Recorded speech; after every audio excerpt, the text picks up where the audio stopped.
Muito bom dia.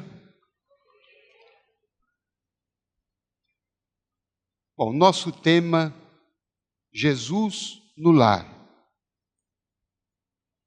E eu confesso a vocês que fiquei pensando se isto é uma realidade ou uma utopia. O tema é muito bonito. Quem aqui gostaria de ter Jesus no seu lar? Levante a mão. Muito bem. Quem acha isso possível? Hoje.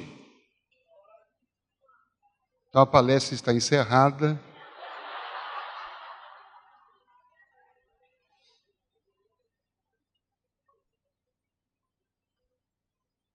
Eu também acho possível. E acho possível de 3 maneiras.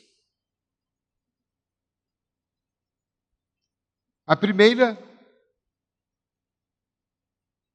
seja a possibilidade da presença real dele em nosso lar.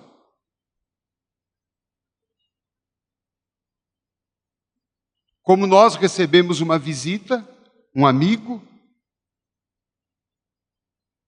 receber Jesus diretamente, pessoalmente. Acreditamos nisso? Quem acredita?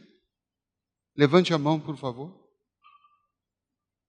Porque muitas vezes nós divinizamos tanto Jesus, colocamos tanto Jesus nas alturas.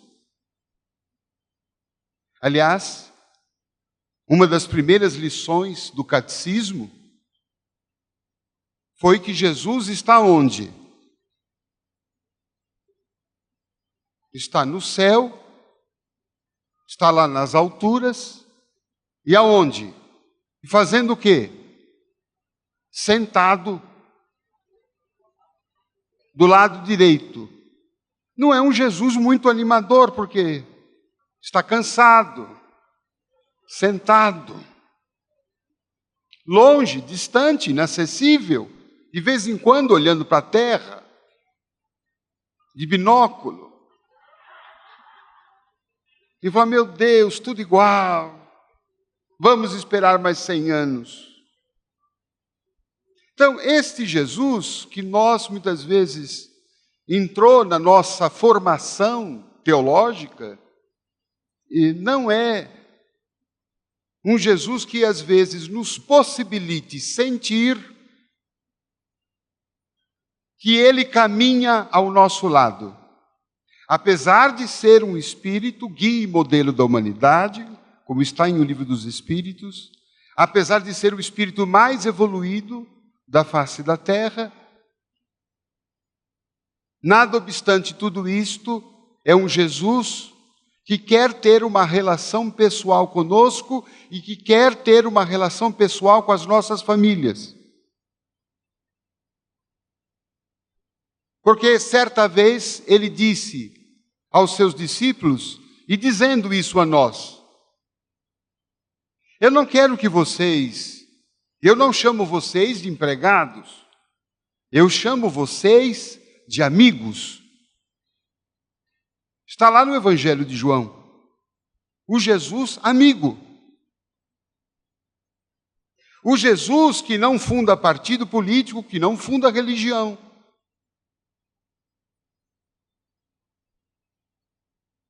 Um Jesus que não se candidata a nada, mas um Jesus que tem um projeto de transformação da terra através da amizade. Vejamos qual é a pedagogia do Cristo de transformação da terra. É através da construção de amigos. A cada dia ele quer fazer novos amigos. Mas não amigos de Facebook. Amigos reais. E aí eu fiquei me perguntando, a gente fez alguma nova amizade aqui no Congresso ou não? Quem fez uma nova amizade aqui? Tudo bem. Trocamos celular, WhatsApp. Vamos manter essa amizade? Porque Jesus veio a esse congresso para fazer mais amigos, para esquentar amizades que estavam meio frias. E para que esses novos amigos daqui, e os velhos também saiam daqui e façam novos amigos. E é assim que a gente vai transformar a terra. É assim que nós vamos transformar os nossos lares. Nós lembramos na obra Jesus no Lar, psicografia de Chico Xavier, espírito Neo Lúcio, Jesus falando com Simão Pedro: Pedro, a paz no mundo começa dentro de um lar. Se nós não conseguirmos conviver bem entre quatro paredes, como esperar a harmonia das nações? Às vezes a gente faz preces bonitas, vamos vibrar pela paz no mundo, mas sabotamos o pudim na geladeira.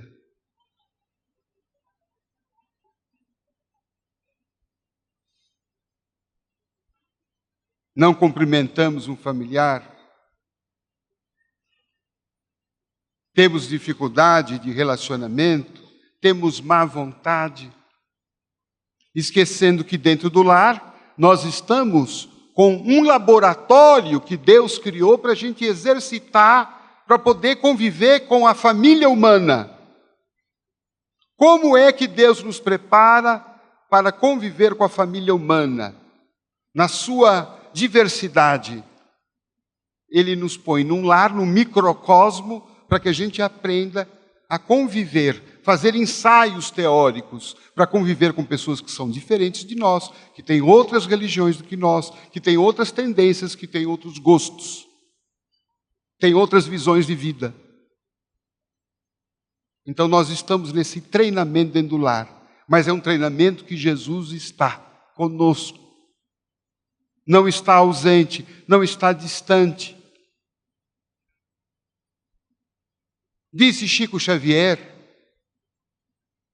algumas coisas surpreendentes, a mim, pelo menos, me foram. Porque para mim Jesus costumava estar muito longe. Mas Chico Xavier escreveu, ou ditou, ou conversou, ou explicou aos amigos o seguinte, nós colocamos isso em um dos nossos livros, O Amigo Jesus. Ele diz assim: Jesus Cristo não nos abandona, palavras de Chico. Ele mesmo continua conosco. Ele nos conhece pelo nome. Meus amigos, eu achei isso surpreendente. Jesus entrando aqui e conhecendo o nome de cada um. Conhecendo até o apelido, eu arriscaria. Ah, mas isso é banal, De Luca. Não é. Porque conhecer o nome, lembrar do nome é um sinal de intimidade.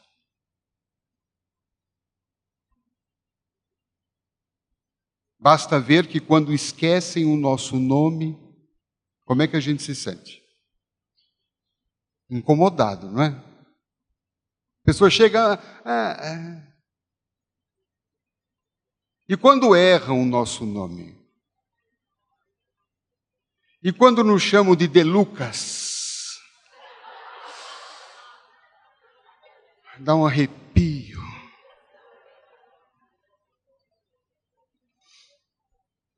Eu trabalhei num prédio público durante 10 anos, tomando o elevador com a mesma ascensorista os 10 anos.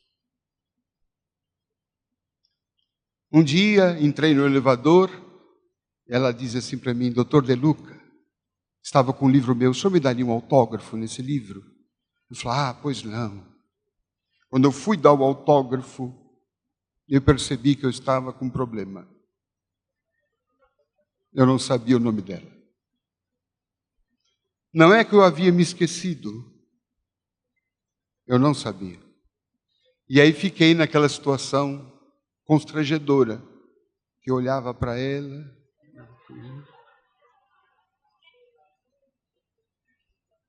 Queria que ela sentisse, me soprasse, me dissesse o nome, mas ela ficou ali intacta. Apelei aos espíritos, ninguém apareceu. Aí tive que fazer a pergunta mais constrangedora da minha vida. Como é mesmo o seu nome? Gente, isso doeu em mim muito. E ela disse, doutor, há 10 anos trabalhando juntos, o senhor não sabe meu nome? Não, eu sei, aqui, sabe, a memória já vai ficando... Ela falou assim, meu nome é Maria, doutor. Nome da mãe de Jesus. Ela falou isso só para piorar a minha situação, né?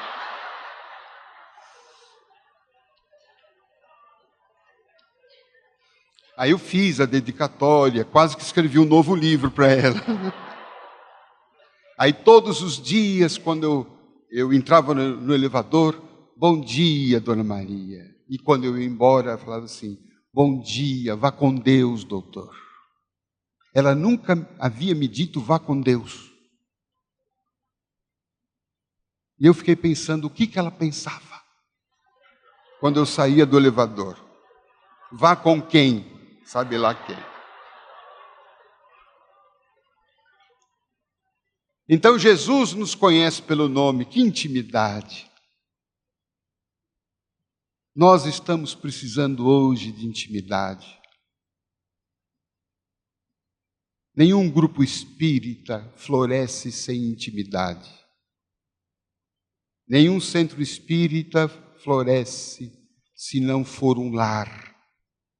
E nenhum lar floresce sem intimidade, cumplicidade, aconchego. E diz o Chico ainda, Jesus sabe quem somos. Quais são os nossos propósitos? Sabemos disso das pessoas que convivem conosco no lar? Quem são? Quais são os seus propósitos? Quais são os seus objetivos, suas tendências? Qual é a natureza? Qual é o anseio de cada um?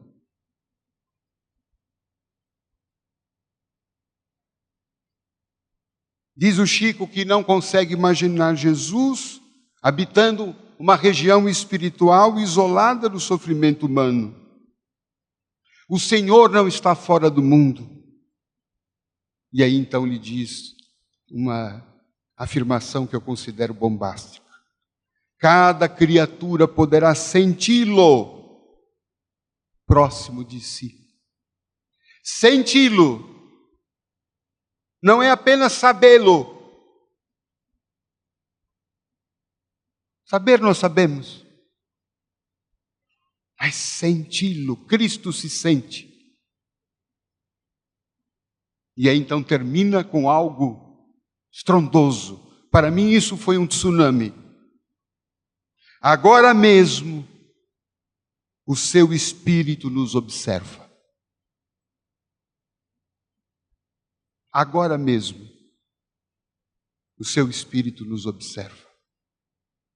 Na expectativa de que a nossa fé não passe de meras palavras. Então Jesus está conosco, está em nosso lar, nos observa em nosso lar, atua em nosso lar. Mas como pode ser isto, De Luca? 7 bilhões de encarnados. Como é que ele pode observar todos? Como é que ele pode estar em todos os lares? Eu também me indaguei sobre isto. E encontrei uma resposta num universo menor. Chico Xavier. Alguns irmãos sabem, viram, testemunharam. Quando Chico estava no centro, ao final dos trabalhos, a fila de autógrafos, pessoas que queriam falar com ele era muito grande. As pessoas ficavam horas na fila. E você sabe que fila é algo que testa a reforma íntima de alguém. Não é? E as pessoas cansadas pelo tempo, impacientes, irritadas, começavam a pensar coisas do Chico, a pensar. Olhava para ele e pensavam, nossa, Chico está gordo. Nossa, que peruca horrível a dele. Nossa, ele está parecendo um sapo. Quando chegava a hora delas para o autógrafo, oi, Chiquinho. E para uma ele dizia, minha filha, estou tentando fazer o regime, mas não estou dando conta. Para outra ele virava, minha filha, os sapos também são de Deus. E eu me intrigava, como é que ele sabia daquilo? No primeiro momento nós poderíamos pensar que algum espírito fofoqueiro que ficava na fila observava o pensamento das pessoas e corria para o Chico. Ó, Chico, aquela de cabelo laranja. Você veja que o espírito também já deu uma, né? Ela falou isso de você. Não podemos imaginar isso. Nas sessões do Chico, presididas por Emmanuel, um espírito desse não entrava. O que era, então, uma explicação que me pareceu razoável? A aura do Chico. O campo de exteriorização do seu psiquismo, do seu coração, do seu amor, do seu espírito fraternal, era tamanho que alcançava muitas pessoas. Qual seria o tamanho da aura do Chico? Aliás, qual seria o tamanho da nossa? Quanto mede? Vai, vamos, aqui estamos entre irmãos. Hã? Meio milímetro. Alguém dá mais? Alguns centímetros? 10 milímetros. Ana, no Rio, um palmo no Rio. Com toda aquela crise, você veja. Elizabeth, cadê a Elizabeth aqui? Lá em Brasília, Elizabeth, como é que está a hora lá? Né? Bom, claro que isso varia, né? Mas eu vou falar de São Paulo, né? Porque São Paulo ali, geralmente em torno de 1 centímetro, 2 centímetros. Não é? Claro que em momentos de oração, de caridade, em surtos que a gente tem de bondade, chega a 1 palmo. Não é? Esta é um sinal da média, né? Do nível do padrão evolutivo dos terráqueos. Quanto media a aura do Chico? Alguém já 10 metros. Alguns amigos que privaram da convivência com ele e que presenciaram estudos que teriam sido feitos pelo método Kirlian, ou alguns estudos feitos pela NASA, que esteve junto aqui em Uberaba, fazendo alguns estudos, inclusive Divaldo Franco endossou e mencionou, dizem que essa medição chegou no Chico a mais de 30 metros. Então, quem estava naquele raio dos 30 metros, ele conseguia penetrar o âmago, o mundo psíquico da pessoa. Tanto é que ele sabia o nome das pessoas. Muitas vezes, pessoas desconhecidas chegavam até ele e ele falava o nome da pessoa. Bem, eu quero então trazer agora desse fato para Jesus. quanto mede a aura do Cristo.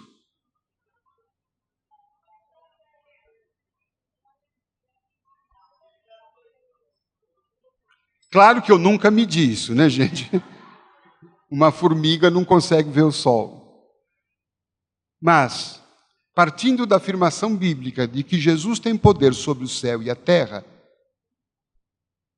nós podemos, então, dizer e afirmar e concluir com uma certa segurança de que a aura de Jesus é do tamanho da terra. Vale dizer, não há nenhum espaço no céu e na terra vinculado ao nosso orbe que o psiquismo de Jesus não esteja envolvendo.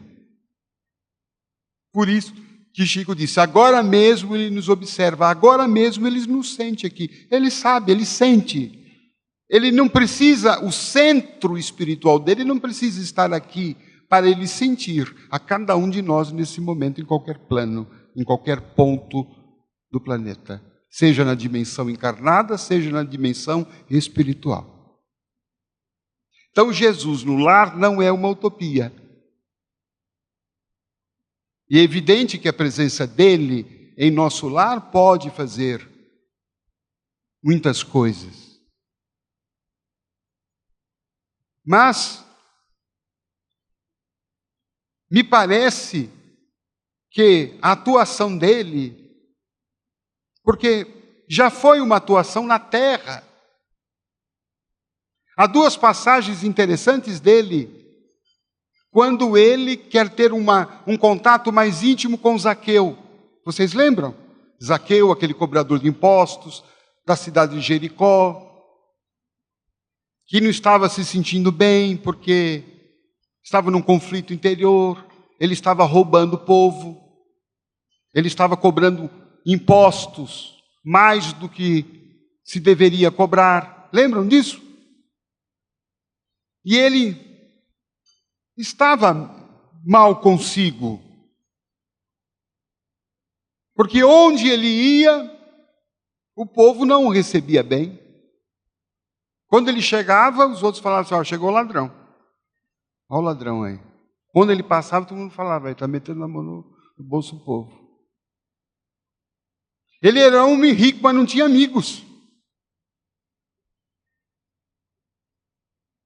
Ele poderia dar os maiores banquetes, mas não tinha quem convidar.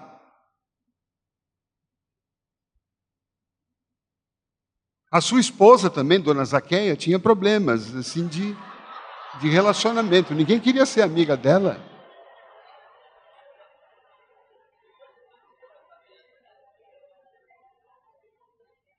E esse homem, então, com esses conflitos internos, que se fosse examinado por um médico de hoje, seria diagnosticado possivelmente como depressivo. Ele vai ao encontro de Jesus. E para se assegurar que Jesus o visse, porque ele era de baixa estatura, ele sobe aquela árvore. E quando Jesus passa, ele se depara com Zaqueu naquela cena bizarra. E Jesus para. E a multidão atrás, o que é que falava para Jesus?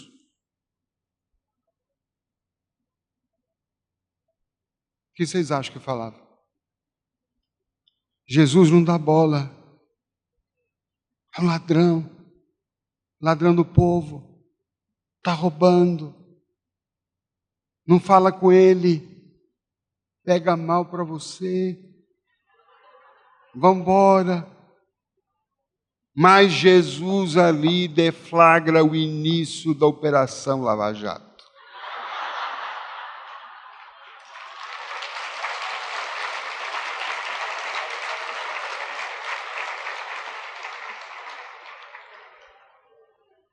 E ele fala para Zaqueu, Zaqueu, desce depressa, porque hoje eu preciso ficar na sua casa.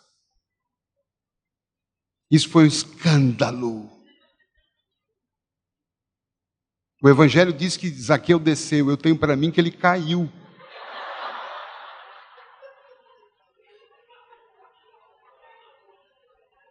E ele foi correndo preparar. Jesus mais tarde chegou com os amigos que a todo instante falavam: não entra, vai ficar mal para você, o povo, você na casa desse homem rico, ladrão. Mas Jesus não estava preocupado com o julgamento moral. Ele queria salvar o seu amigo Zaqueu. E o que ele faz isso? Entra na casa dele. Por isso que aquela música que a gente canta, né? Do Zaqueu: entra na minha casa, entra na minha vida, mexe com as minhas estruturas. Era isso que Jesus queria fazer. Quando nós convidamos Jesus a entrar na nossa vida, na nossa casa, Ele quer mexer nas nossas estruturas. A palavra reforma íntima nos engana, porque a gente acha que só vai trocar um azulejo, pintar a casa, dar uma mão de massa. Jesus não quer reforma. Jesus quer renascimento. E é isso que ele queria com Zaqueu. E isso acontece lá dentro, na intimidade da casa. Mas me dá uma agonia, porque o Evangelho para quando Jesus entra. O Evangelho não conta depois o que é que rolou naquela noite. Gente, eu fico doido imaginando como é que foi o negócio lá. Mas vocês acham que lá dentro de Jesus, o que é que fez? Deu um sermão bem dado, Zaqueu. Olha, Zaqueu, você escuta aqui. O que vocês acham? Combina com Jesus? Não. Até porque ele se convidou para ir na casa do Zaqueu. Ele não iria lá como convidado, autoconvidado, para entrar lá e ainda passar um sermão, mesmo porque ele ia jantar lá, né? Melhor se resguardar. Então, na minha cabeça, na minha imaginação, pensando em Jesus, eu acredito que Jesus entrou, sentou-se à mesa da casa, conversou com Dona Zaqueia, que deve ter feito um peixe, tomar um vinho, os zaqueuzinhos também ali brincando, participando, e Jesus dialogando, conversando, falando, e eu imaginando a sensação de Zaqueu. Imagine, esse homem veio aqui na minha casa, sentou-se na minha mesa, não me falou um A, não me olhou com censura, não me julgou, não me condenou. Ele brinca com os meus filhos. Senta comigo. Me trata como irmão. E foi por isso que Zaqueu irrompe. E aí então o Evangelho registra. Foi tanto amor de Jesus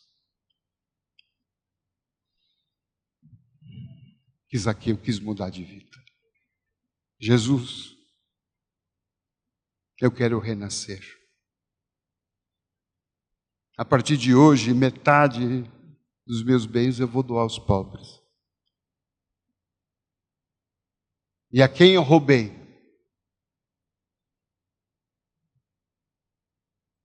eu vou devolver 4 vezes mais. Foi a primeira delação premiada que nós tivemos no Evangelho. E aí Jesus diz: hoje a salvação entrou nessa casa. Jesus quer entrar na nossa casa. Jesus está falando para nós hoje: desce da árvore da indecisão.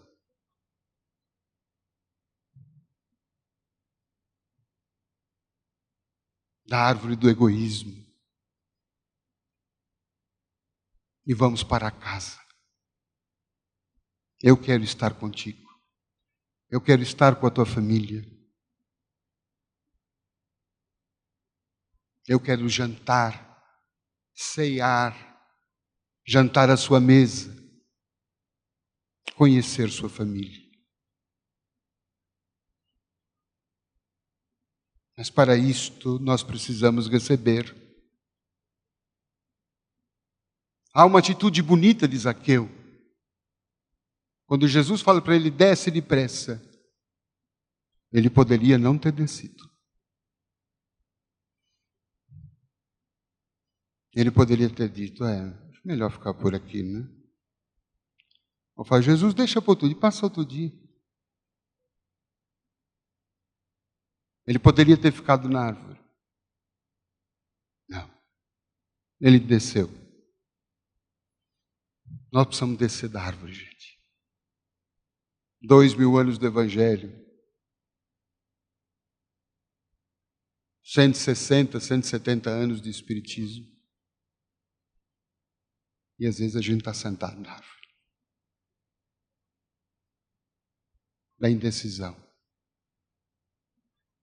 Mas Jesus está ali nos convidando. E nós viemos a esse congresso, que aqui é uma grande árvore. O que nós vamos fazer quando sair daqui?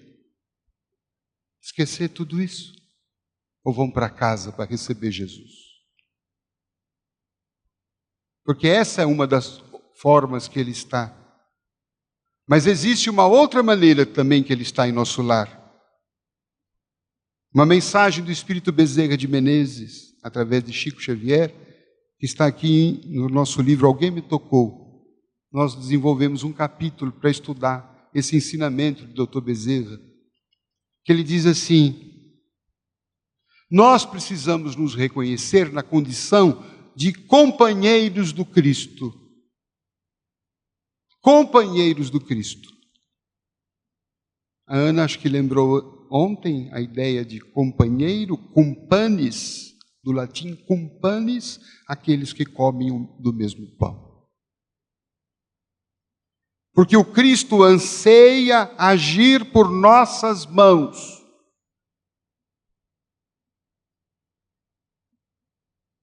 Veja que interessante. Nós queremos que a mão do Cristo faça alguma coisa em nosso lar. É justo. É possível. Mas Jesus nos elegeu a condição de companheiros. E Ele quer agir por nossas mãos. Ou seja, Jesus quer que sejamos médiuns dele.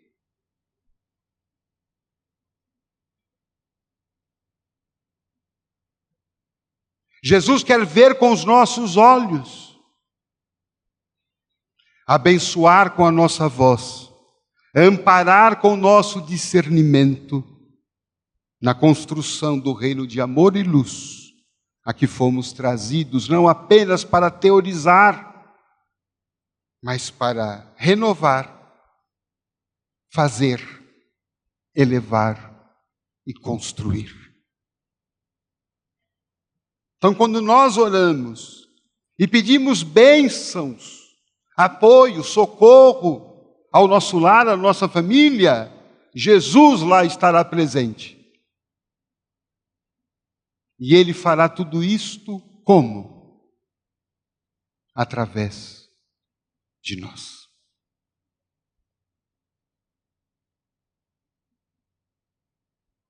Agir por nossas mãos. Como estão as nossas mãos em casa? Mãos que apenas apontam o dedo. Você. Você não fez isto, você faz aquilo. Você é isto, você é aquilo. Ou mãos que apertam, que acariciam, que abraçam, que aconchegam no peito. Como estão as nossas mãos?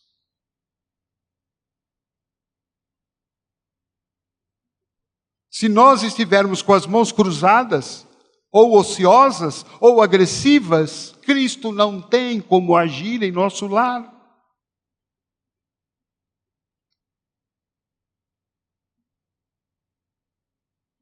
Ver com os nossos olhos. Será que como nós vemos os nossos familiares, é o jeito que Jesus nos vê? Como Jesus viu Zaqueu? Perdido, ladrão, corrupto. Esse era o olhar do homem, o olhar humano, o olhar parcial, limitado, o olhar que julga. Mas quando Jesus olhou Zaqueu, ele viu o anjo.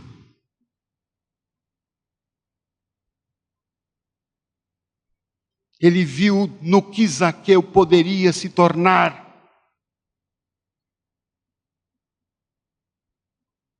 Jesus não centralizou a sua visão no que a pessoa é.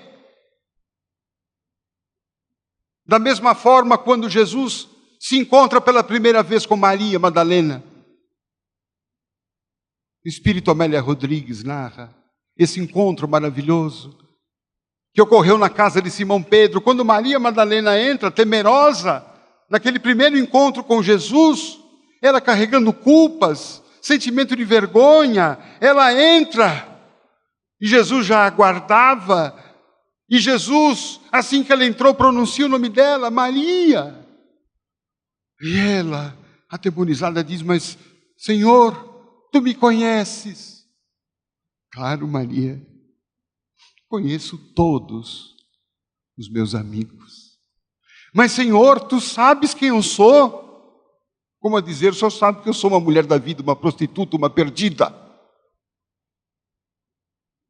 Ele dá uma das respostas mais terapêuticas do Evangelho. Diz Maria, não me importa quem tu és. Me importa quem tu podes vir a ser. Enquanto nós espíritas ficamos muitas vezes atrelados ao que fomos, ao nosso passado, às nossas culpas, vidas passadas, erros. O Espiritismo é um projeto de vida para agora, para o futuro. Compreender o passado, sim, mas não ficar nele. Olhe o olhar de Jesus. Como nós olhamos aquele familiar, aquele filho que hoje está nas drogas. É um drogado esse filho, não tem jeito. Esse é um caso perdido. Não, esse não é o olhar do Cristo. Jesus está olhando o assassino mais cruel na prisão. Ele está olhando, esse aqui vai ser filho meu, vai me dar muito orgulho.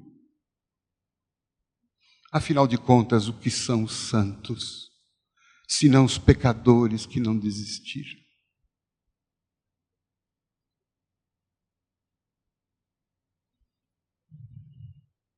A pedra mais bruta, Jesus vê um diamante. É assim que Jesus nos ensina a ver dentro de casa. Porque se eu não ver aquele familiar que para mim é difícil, com essa perspectiva que a espiritualidade nos diz da construção, de que ninguém está perdido na vida, que a única fatalidade que existe é a nossa felicidade, é a nossa evolução, que vai acontecer quer queiramos ou não. Pode custar mais um pouco de tempo, mas todos nós somos fadados à angelitude. Não percamos esse olhar. Quando nós perdemos esse olhar sobre o familiar, nós estamos impedindo que Jesus faça a sua bênção dentro de casa. Porque Ele precisa das nossas mãos. Por que precisa? Porque no fundo, nós estamos sendo treinados por Ele também a ter esse olhar.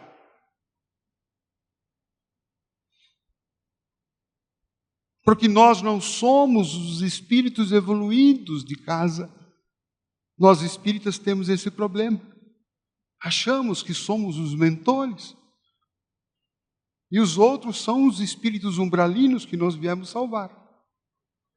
Colocamos o nome deles lá no centro para vibração, mas o nosso nome às vezes está lá na lista do pastor também. Eles são difíceis para nós, mas perguntarmos a eles, nós também somos difíceis para eles. Então, se eu tenho um filho difícil, provavelmente é porque eu também sou difícil. E aquele filho funciona para mim à feição de um remédio homeopático. Já contei em algum lugar.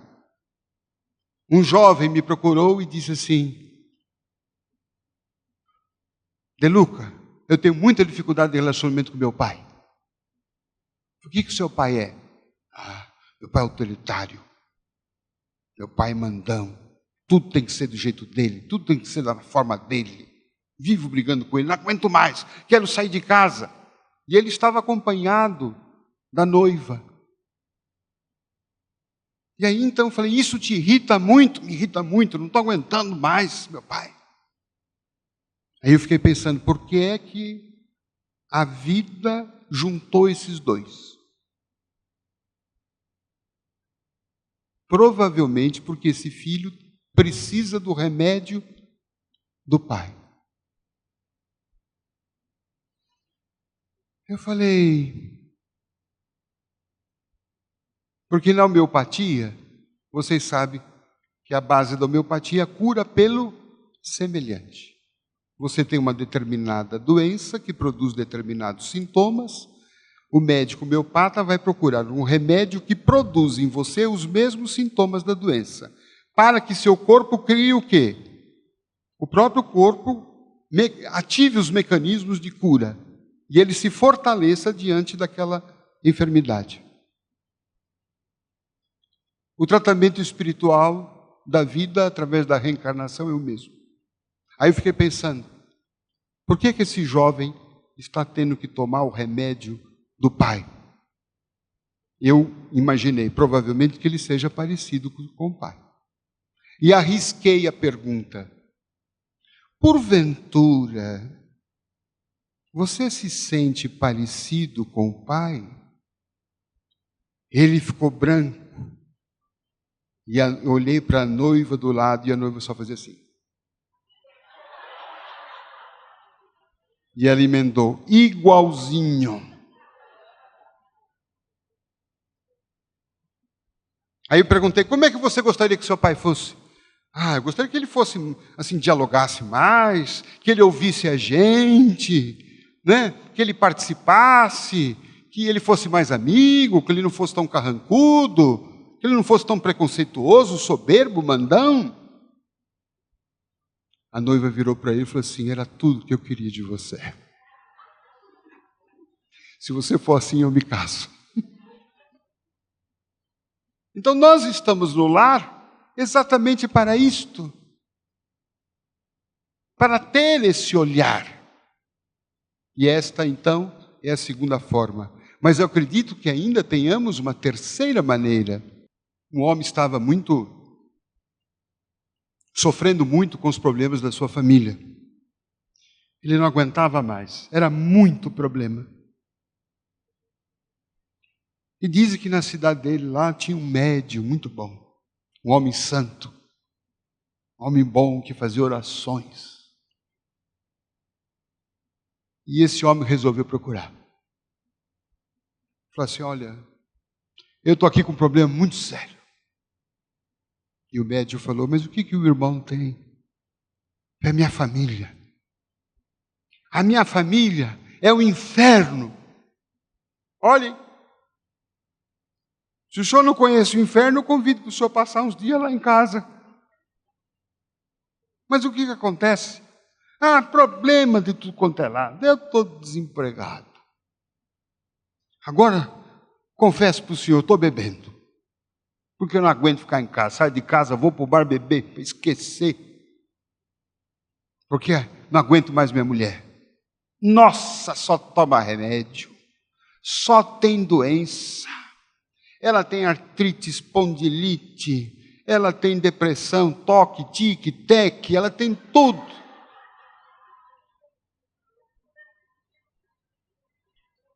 Meu filho agora está usando maconha. Está com uma caveira aqui no braço, sabe? Não quer trabalhar, não quer estudar. E a minha menina agora usa uma saiazinha, sabe? Sai por aí, já tem filho com um, filho com outro, filho com não sei o quê.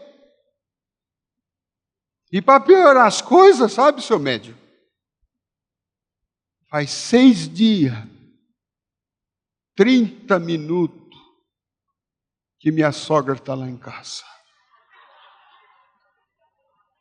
Eu quero que o senhor faça alguma coisa por mim. O médico falou assim, o seu caso é grave, mas vamos orar. Vamos orar. E aí impôs as mãos e começou a fazer uma oração. Quando terminou, o médico olhou para ele e falou assim, olha, de fato o seu caso é muito grave. Eu nem sei se eu deveria falar isso para vocês. Mas o que é? Fala logo, senhor. É muito grave. O que vocês estão fazendo lá é muito grave. Mas o que é que está acontecendo? Fala logo, que eu vou lá e mato ele e ela, já logo. Não é nada disso. O problema de vocês é o seguinte. Vocês sabem que Jesus Cristo veio à Terra, morreu na cruz, mas continua a sua missão de amor. E Ele está na terra. Mas se o conhecesse, iria o matar outra vez. E o que eu vi aqui é que Jesus está na sua casa. Está disfarçado em um dos seus familiares. Meu Deus, não diga isso, seu médium. Jesus lá em casa, o senhor tem certeza disso? Não deram o endereço errado para o senhor, não? Não, na sua casa. E por isso que está esse inferno. Porque vocês estão maltratando a Jesus. E quem maltrata Jesus não pode ser feliz. E o que eu faço agora? Me diga quem é. Você vai ter que descobrir. Essa é a sua missão. É que o homem foi para casa. Meu Deus, quem será que é? Já pensou se for a sogra? Que coisa! Como é que eu vou dar conta disso? Aí chegou, convocou toda a família, vou fazer uma reunião. Falou, é o seguinte. Eu fui lá naquele homem santo lá, e ele fez uma revelação muito importante. Diz que aqui Jesus está morando aqui em casa, e está disfarçado em um de nós. Eu quero saber quem que é. Se apresente nesse instante. O menino falou assim, ixi, pai bebeu outra vez.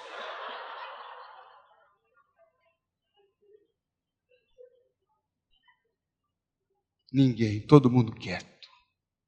Aquele homem voltou lá no médico. Não é ninguém não, lá não. Ninguém se apresentou. O médico falou assim, mas é lá mesmo. O senhor tem que descobrir e tratar Jesus, tratar o seu semelhante como se ele fosse Jesus. Aí ele voltou para casa e falou, meu Deus do céu, e agora, né? Como é que eu vou fazer? E se for a sogra mesmo, hein? Vai então, eu vou começar com ela. Eu já estou preparado para o pior. Aí no dia seguinte acordou cedinho e foi fazer o café. Foi lá no quarto da sogra. Bom dia! A sogra, entra! Ele entrou, ó, trouxe um cafezinho para a senhora aqui. A senhora não quer tomar? Está fresquinho. Ele olhou, você toma você primeiro.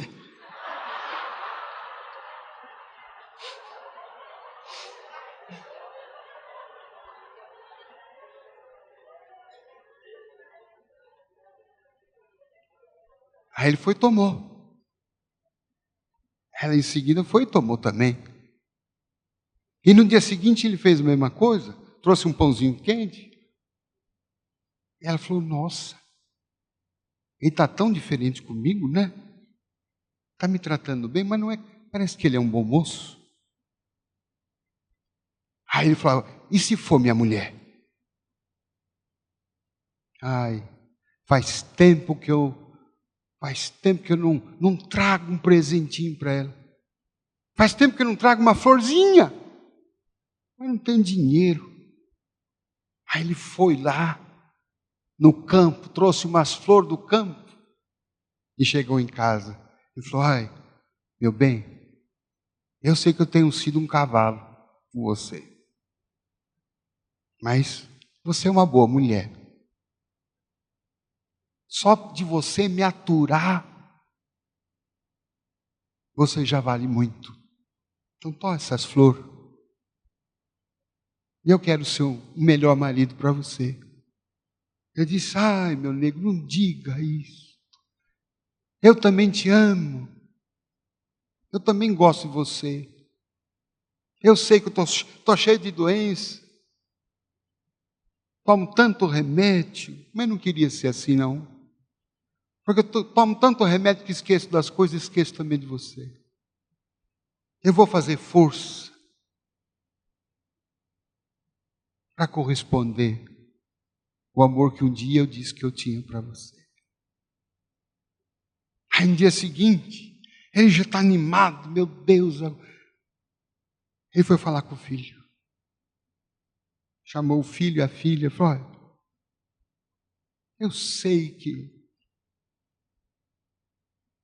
eu não tenho sido um bom pai. Eu sei que eu tenho criticado mais vocês do que outras coisas, mas eu amo vocês. Vocês são meus filhos queridos. Eu quero o melhor para você, mas às vezes o melhor que eu quis não é o que vocês querem. Eu quero que a gente converse mais. Eu quero que a gente jante mais junto. Eu quero que a gente passeie. Eu quero que a gente fale. Eu quero que a gente volte a rezar junto. Porque eu acho que aqui em casa todo mundo esqueceu de Deus. E assim, aos poucos, aquele homem foi tocando o coração. E todo mundo foi sendo tocado. E todo mundo foi sendo transformado. E a situação no lar melhorou. Ele deixou de beber. A mulher deixou de tomar tanto remédio. O filho conseguiu largar as drogas. A filha começou a tomar conta dos próprios filhos. Começou a sobrar um dinheirinho. Ele arrumou um emprego. Conseguiram trocar o sofá da sala. Um sofá de 3 lugares para caber 5. Mas eles estavam lá todos juntinhos. Há muito tempo. Eles não viram. E decidiram os 5 ir lá falar com o médico. Olha, nós estamos aqui Mas a gente não descobriu quem é o Jesus. E o médico falou: o Jesus é cada um de vocês. Jesus está em todos. E vocês conseguiram recuperar a felicidade nesse lar, porque vocês trataram a todos como tratassem Jesus. Então nós vamos aqui voltar para os nossos lares. Jesus também está disfarçado lá. E a gente vai tratar Jesus como ele falou lá no seu evangelho: eu estava com fome e me deste de comer. Eu estava com sede e me deste água. Eu estava com frio e me agasalhaste. Eu estava doente e me deste remédio. Eu estava na prisão e me foste visitar. Todas as vezes em que fizerem isso em meu nome, é a mim que estão fazendo. Nós geralmente esperamos as situações ideais para servir. Conta-se que um espírita muito famoso desencarnou e ele achou que pelos seus feitos, pelas suas palestras, pelos seus livros, ele fosse para o céu. Mas quando ele desencarna, ele não vai para o céu. Ele vai para o inferno. E lá ele fica horrorizado. Ele fica nervoso. Ele fica bravo, ele fica decepcionado, frustrado. Mas eu que fiz tanto, como é que estou aqui? E um dia, cansado de tanto sofrer, ele ora e um anjo do céu desce a ele e fala: o que você quer? Ele falou: eu quero sair daqui, eu quero ir para o céu. E o anjo disse: um dia você irá. Mas como eu posso ir? Desde que você cumpra a seguinte condição: haja no inferno como se você estivesse no céu. Haja no inferno como se você estivesse no céu. E aí então, ele começou a agir lá no inferno. Vinha alguém reclamar com ele, ele consolava. Vinha alguém com tristeza, ele fazia a pessoa alegre. Via alguém com machucado, ele fazia um curativo. Via dois irmãos brigando, ele procurava unir as pessoas. E fez tanto disso que um dia o chefe da repartição, o diabo, o chamou. Falou assim: olha, o senhor está dando muitos problemas para nós. Por isso não o queremos mais aqui. E para onde que eu vou? Vá para o céu. E foi assim que ele foi transportado para o céu. Quando eu morrer, meus amigos, eu vou para o céu. Mas quando eu chegar lá, eu não vou estranhar. Porque ter passado esses momentos com vocês já foi ter experimentado um pouquinho do próprio céu. Um beijo no coração de todos. Convido aqui a Elizabeth. Nós vamos improvisar uma coisa aqui.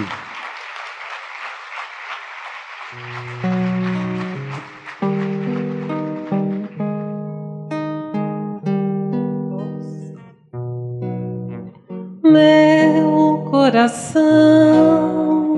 Vamos cantar Pode junto. cantar.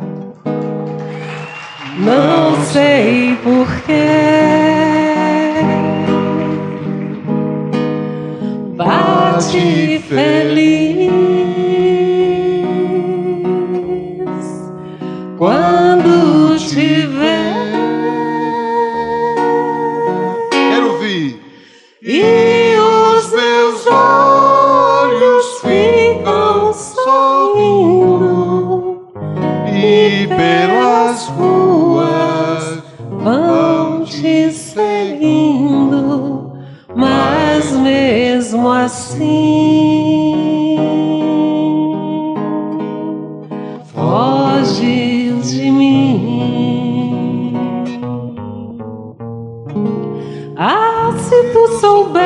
soubesses como eu sou tão carinhoso e o muito, muito que te quero. E como é sincero meu amor, eu sei que tu não fugirias mais de mim. Vem, Vem,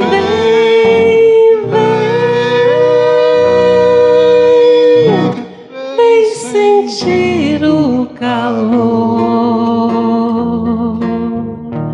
dos lábios meus à procura do céu. Vamos lá, soltando.